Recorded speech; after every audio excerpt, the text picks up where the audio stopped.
PM Modi के आगे विपक्ष के नेता कहीं नहीं टिक पा रहे हैं। हर तरफ से विपक्ष को झटका लग रहा है। वहीं अब उपराष्ट्रपति चुनाव नजदीक है, जिसमें एनडीए के सीपी राधाकृष्णन और इंडिया गठबंधन के बी सुदर्शन रेड्डी मैदान में हैं।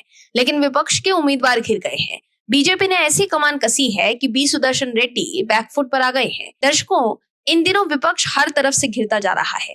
चुनाव आयोग के खिलाफ विपक्ष के नेता हमला तो कर रहे हैं, मगर वो हलफनामा के साथ कोई ठोस सबूत पेश नहीं कर पा रहे जिससे चुनाव आयोग जांच कर सके। अगर विपक्ष के पास सबूत है तो वो सुप्रीम कोर्ट क्यों नहीं जा रहा, ये भी बड़ा सवाल है।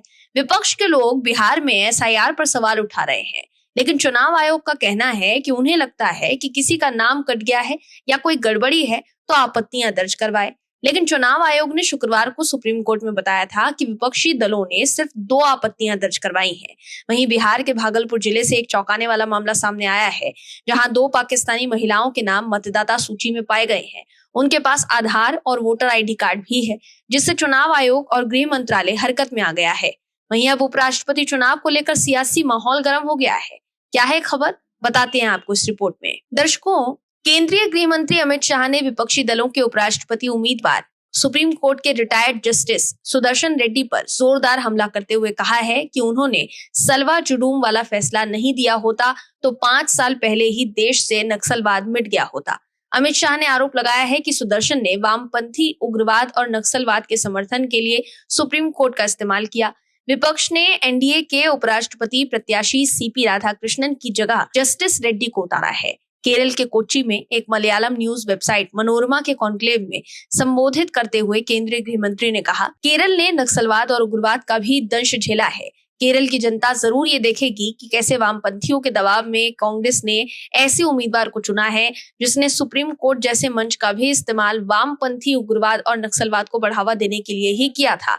वहीं अमित शाह के बयान के बाद रेड्डी ने कहा है कि मैं उनसे बहस नहीं करना चाहता। सलवा जुडूम वाला फैसला मैंने लिखा है, ये मेरा नहीं है, ये फैसला सुप्रीम कोर्ट का है। शाह 40 पेज का फैसला पढ़ें। अगर उन्होंने फैसला पढ़ा होता तो शायद वो ये टिप्पणी नहीं करते। उपराष्ट्रपति चुनाव से पहले इंडी ब्लॉक के उम्मीदवार बी सुदर्शन रेड्डी ने शनिवार को कहा कि वो चाहते हैं कि इस चुनाव की गरिमा बनी रहे और ये अब तक के सभी चुनावों में से एक होगा।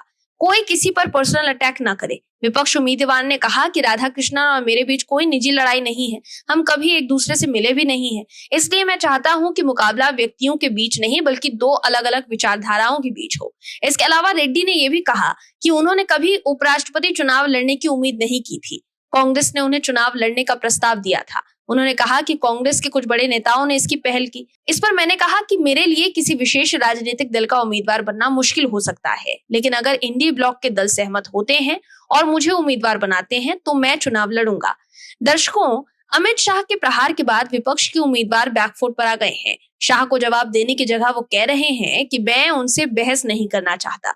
वहीं दूसरी तरफ पीएम सीएम को बर्खास्त करने वाले इस विधेयक को लोकसभा में पेश किया गया है। अब इस बिल के लिए एक संयुक्त संसदीय समिति यानी जेपीसी बनाई जाएगी। जेपीसी में सभी दलों के सांसद होते हैं। वे कानून पर विचार करेंगे और अपनी राय देंगे। भले ही ये विधेयक जेपीसी में चला गया हो, लेकिन विपक्षी खेमे में इस बिल को लेकर घमासान जारी है।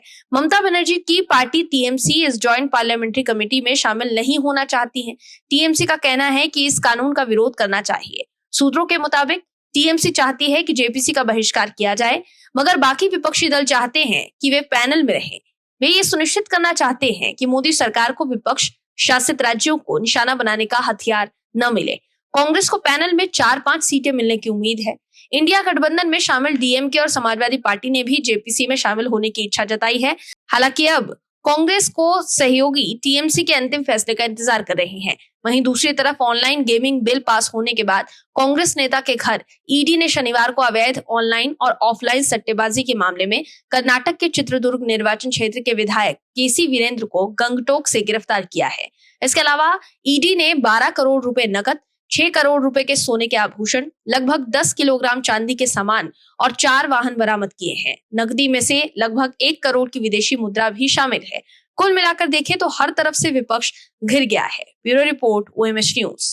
आप दर्शकों से विनम्र निवेदन है कि चैनल को सब्सक्राइब जरूर करें